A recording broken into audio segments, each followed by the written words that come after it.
Welcome to the Podcast Interview Marketing Show, where we explore big ideas with leading experts on how to grow your brand and business with targeted podcast interviews. Where's the best place to go fishing? It's where other people have already stocked the water. Hi, this is Tom Schwab, and today's episode with Carrie Wilkerson is going to be powerful. You see, Carrie talks about how you can leverage other people's audience to grow your brand, grow your business. Carrie's got a wonderful story, great experience with using podcast interview marketing, and you're sure to learn from her and love her. So, Carrie, can you tell us a little bit about yourself and your background in business?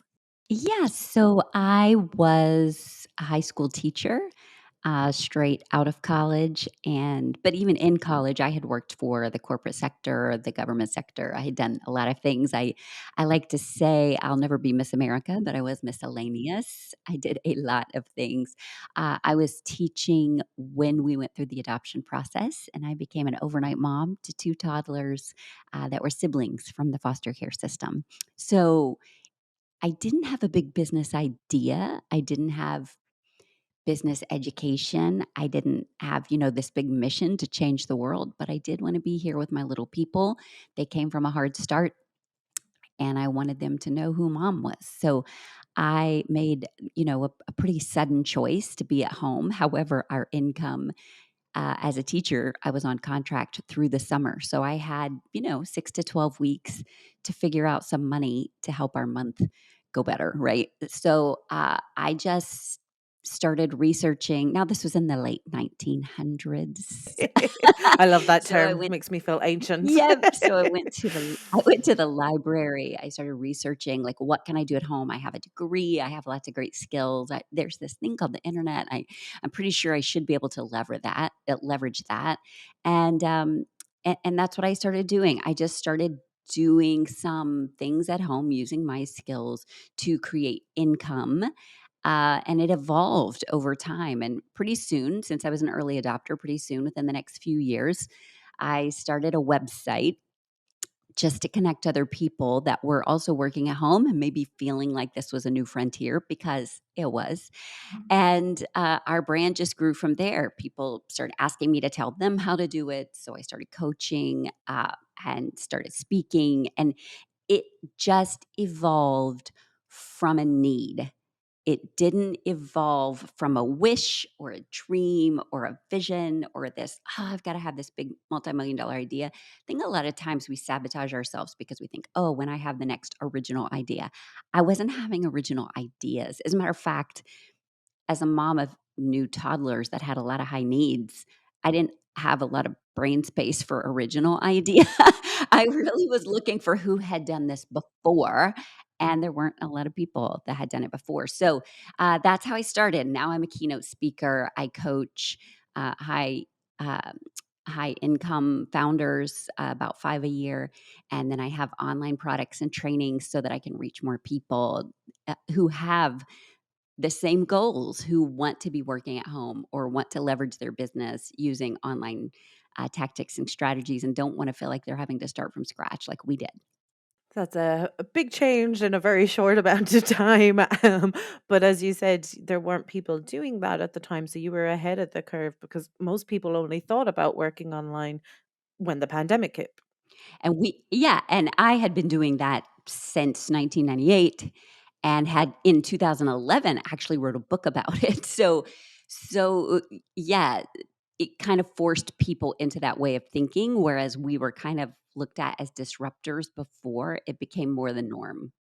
Yeah, that's exciting. And as you said, you wanted to like leverage the talents you already had, but be able to bring them to a different way that suited your family more and helped other people as well. And we're going to talk all about growing your brand by leveraging other people's audience. So, Yeah. what does that mean to you in as far as your approach to podcast interview marketing and the way you approach different people and organizations?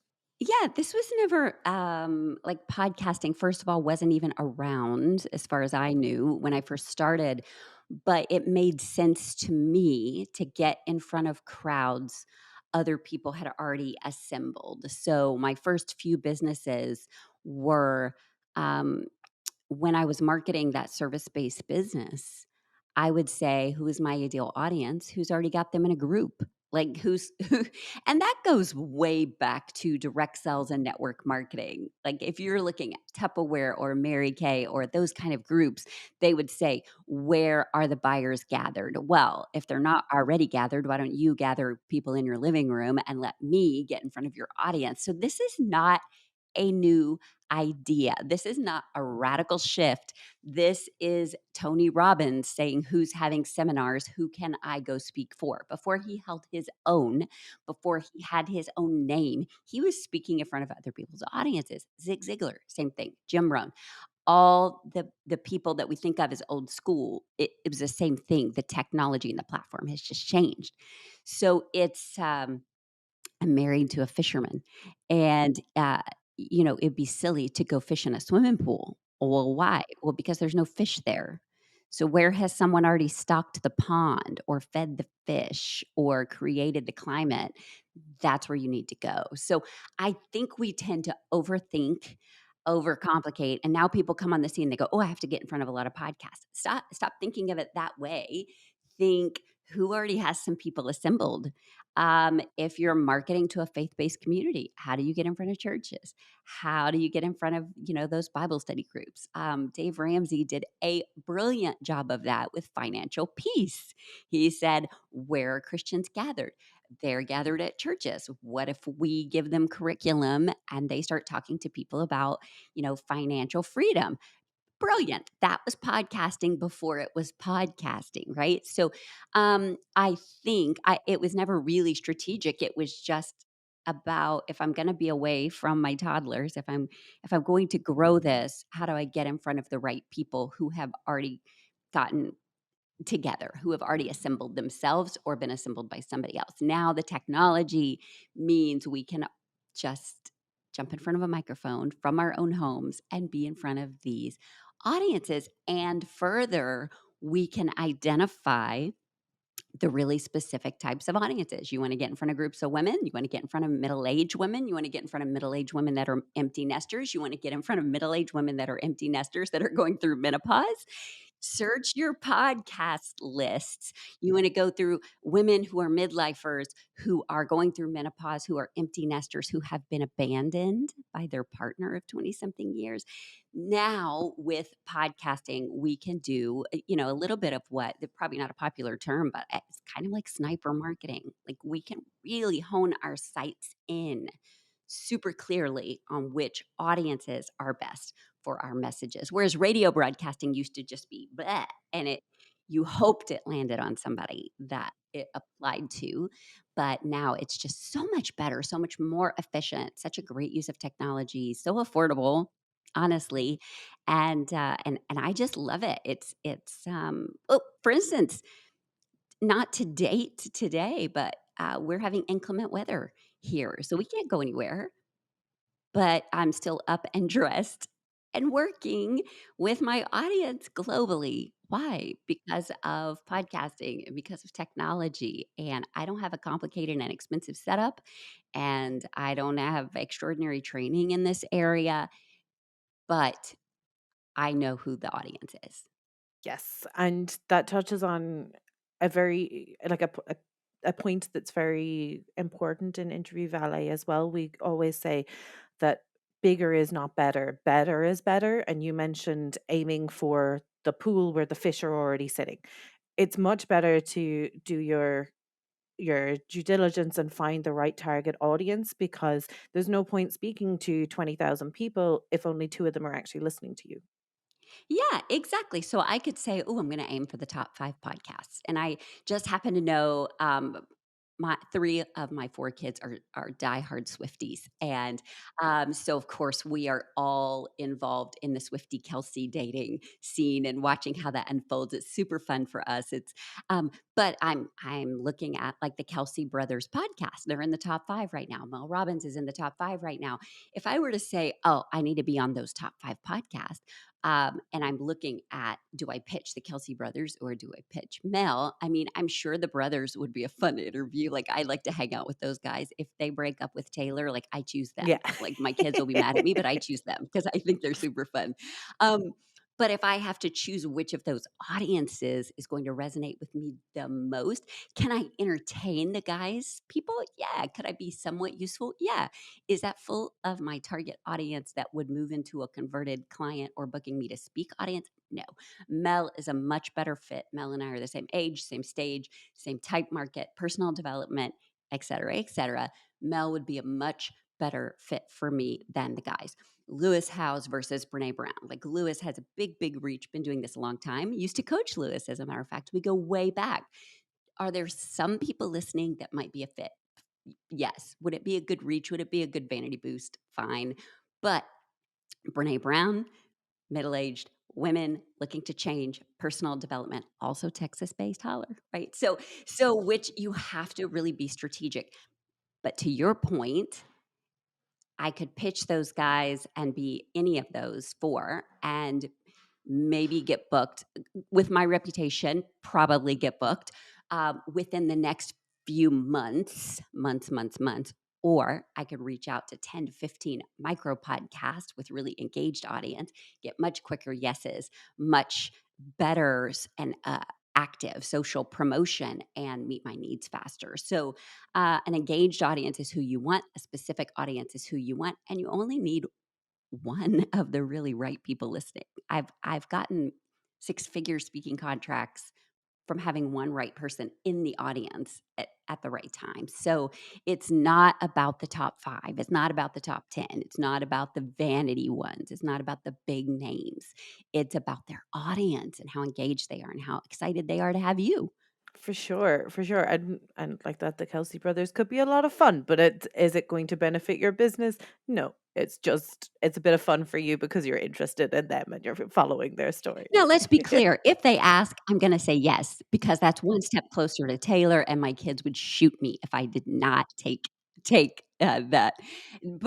But would that be usable content for me? Would it be, not necessarily. No. So when you're time starved, when you're opportunity seeking, when you're looking for fastest growth possible, make sure you're looking really wisely and not with your ego, your vanity, or miracle seeking. Like, we don't have to go on American Idol. We can now stream independently, right? We don't have to have them to make music. For sure, for sure.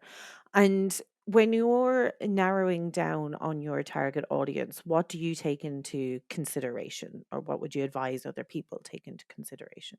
Yeah, if I were doing this intentionally and purposefully and growing, like at this point now, people come to me and I have to intentionally say yes or no, right?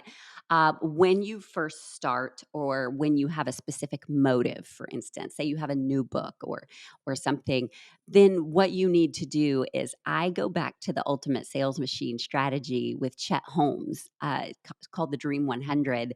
And now I know other people have popularized it and taken it and made it their own, but it's Chet Holmes. Let's give credit where credit is due to the late and great. And I would put the dream audiences that I would like to target, that I would like to reach out to. And what do I take into consideration? I take into consideration, um, do they have guests, first of all? Do they have guests? Please do your research, people. Do they have guests? Are they consistent? Do they have a good reputation? Are they in alignment with me? I've seen a couple of really high level partnerships lately that make me scratch my head and question the integrity of somebody's that I held in high esteem, because I think, their brand values that they're very public about are not in alignment with what you've always said your brand values were. This is super curious to me.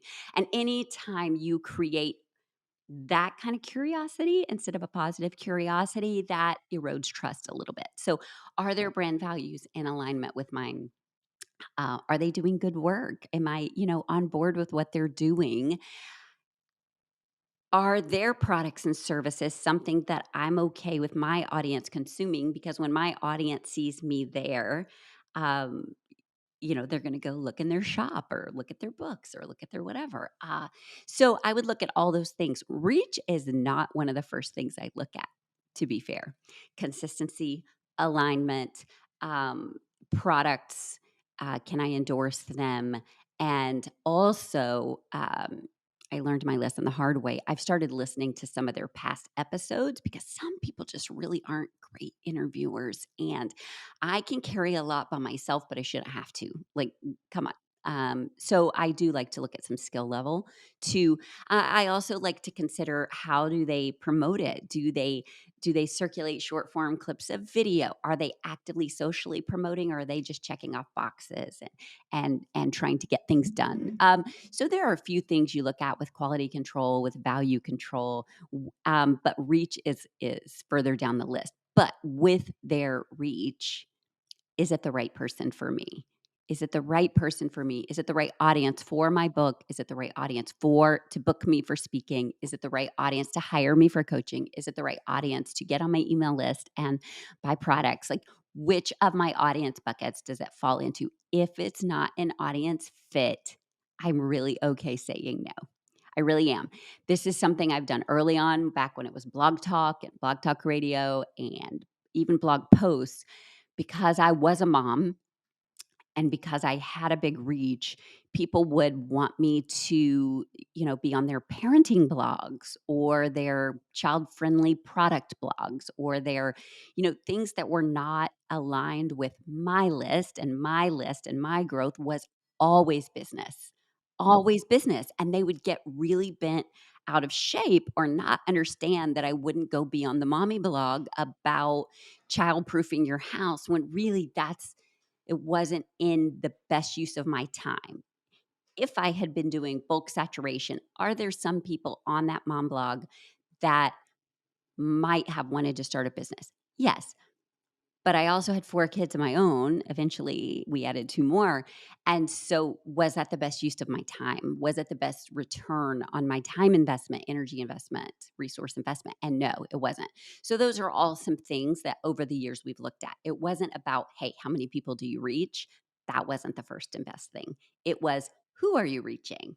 Are they the right human that they're reaching? For sure. And I've listened to a couple of your previous podcasts before, and I know you're really great at building that kind of human connection with the host. So, what kind of tips and tricks do you do to build that genuine connection with a host rather than just using podcast marketing as salesy?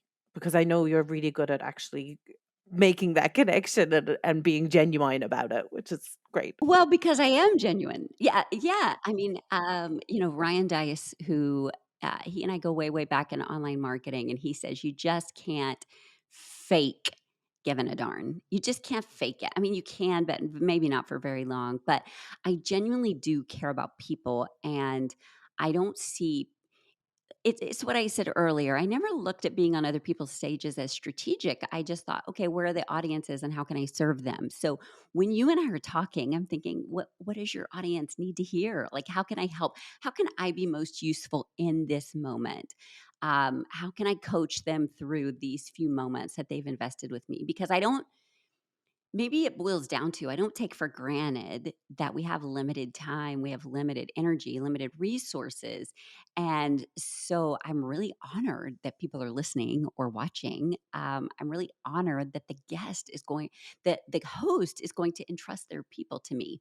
That may go way, way back to my dad being in military. And, when your unit was called in to serve someone else or a dignitary or, a political figure, like that was a big, big honor. Or when he retired and went into the ministry, if he invited somebody else to speak in his pulpit, like that was huge. You didn't do that carelessly.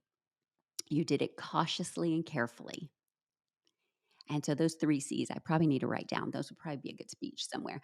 But you really I feel like hosts, when they ask me, they've already vetted me and they're trusting me. And so, how can I best steward that trust? And that's by caring about the humans that are on the other end, which is maybe why I have never focused on how many listeners, how many downloads, how many whatever, because they're not downloads, they're not streams to me, they're humans.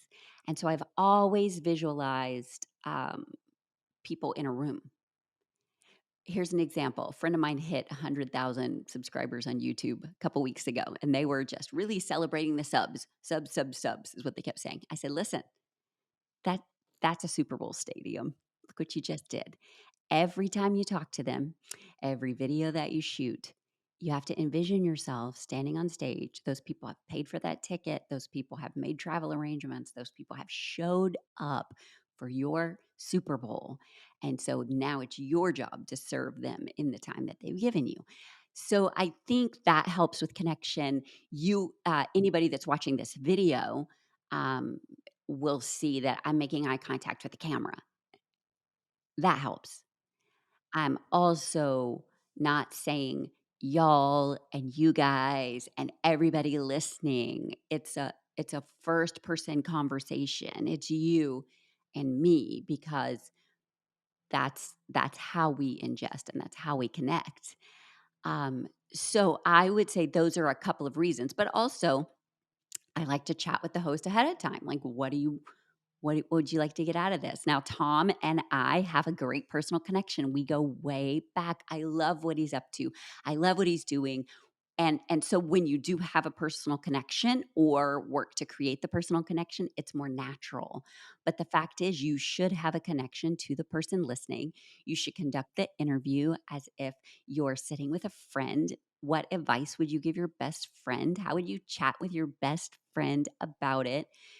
Because it's not about you in this moment. It's about the person listening, the one. It's about the one human that needs that one bit of encouragement, that one admonition, that one you've got this, that one you can keep moving, that one tactic, that one strategy, that one story.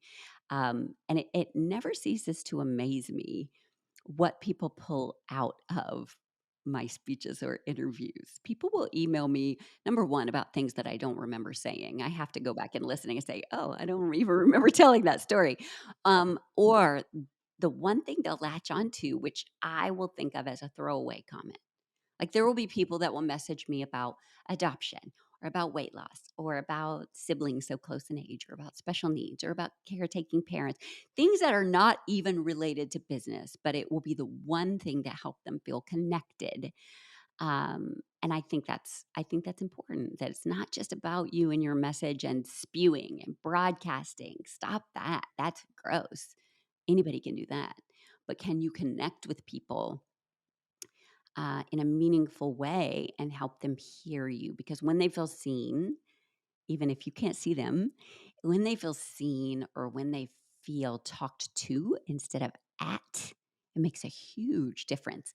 One of my biggest compliments, Dr. John C. Maxwell, the leadership guy, everybody listening knows John C. Maxwell, came to a keynote of mine. And afterwards, he said, okay, I just wrote a book on connection. He said, but I've never seen anyone like you talk with an audience the way you do. Instead of talking at the audience, you talk with them. He said, I've just never seen it done quite that way.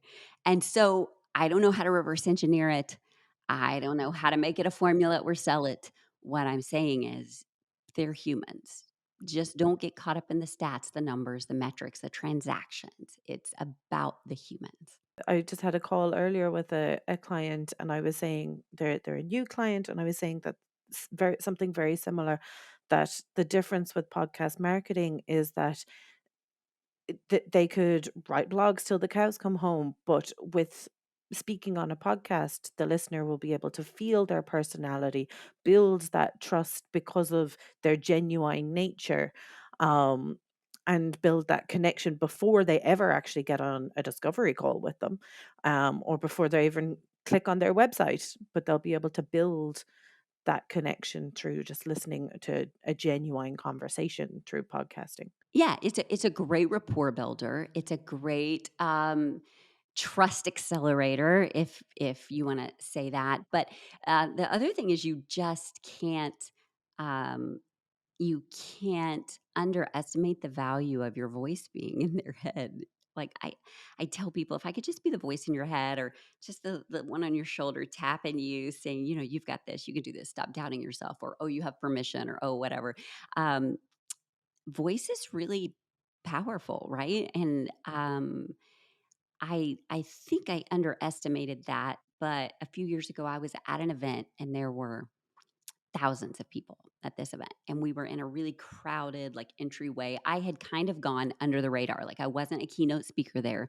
I wasn't a sponsor or anything. I was just an attendee, and I'm moving through this foyer, and all of a sudden I hear somebody say, "Hey, I hear Carrie. I hear Carrie. I don't see," and it wasn't a friend. It wasn't somebody I knew. They said, "I hear Carrie Wilkerson. I don't see her yet, but I hear her. I know that she's here. I need to find her." And I thought, what? What? Wow. Wow. Okay. Now, first of all, it was a little terrifying, but but but also I thought, okay, if we really want to build authority and credibility and trust and intimacy and all those things, voice is super helpful. And I think, let me sound like the old person here for a minute, because I am, but I think that's something that's missing right now, something that our kids and something that millennials even are missing. We spent a lot of time on the telephone growing up.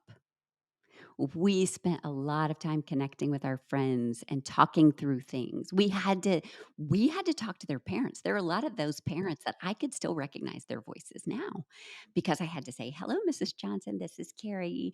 Is, Elizabeth home?" Right?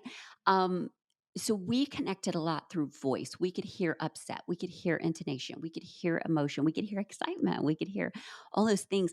And now, in a stage and age of texting and email and messaging, we're missing out on the nuances of connection. Emojis cannot replace emotion. Um, Punctuation cannot infer the same way that intonation can. And so I think podcasting, people are finding, and maybe they can't even reverse engineer, they don't even know this is why, but podcasting, Facebook Lives, Instagram stories. Something I wrote in my journal yesterday was, if you think we're more connected than ever, then I think you're probably missing the point that people are following influencers in order to have best friends. They're following these influencers who are really just living their normal everyday lives. Come with me to the kitchen while I make my shake. Come with me in here while my son and I get dressed for the day. Like, they're hanging out with people because they've stopped hanging out with people. And so I think something that podcasting does and accelerates is human connection, and all of those things that we're missing with our actual relationships and our actual friendships and our actual community, I think.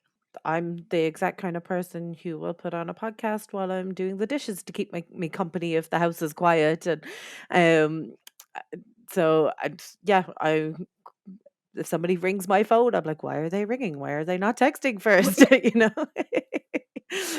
No, we have to arrange this phone call for a time when I'm ready.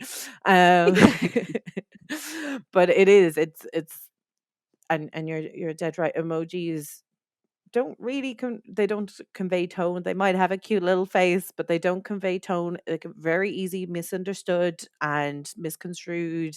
Same with texts, especially if somebody isn't great with grammar, it can be very easily misinterpreted. But when you hear somebody speak and you hear the tone and the the the way they're kind of phrasing their words, and their even the in between ers and ahs, you can get that feeling of what they really mean and what their Yeah, intention is. exactly. And this is something I work on with my kids a lot, is I'll say, that's not a text conversation.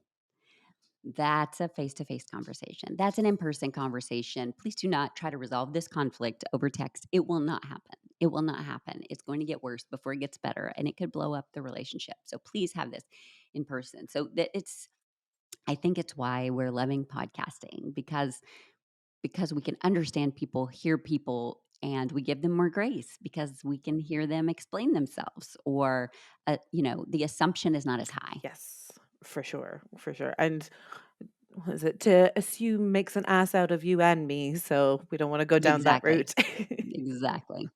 Well, Carrie, this has been amazing. So thank you very much. Where can our listeners find you when they want to go? Yeah, I think we're going to drop some links in the show notes, but I am Carrie Wilkerson. I spell it the same way Stephen King did. Thank you, Stephen. Carrie Wilkerson on every social platform. You can find me there.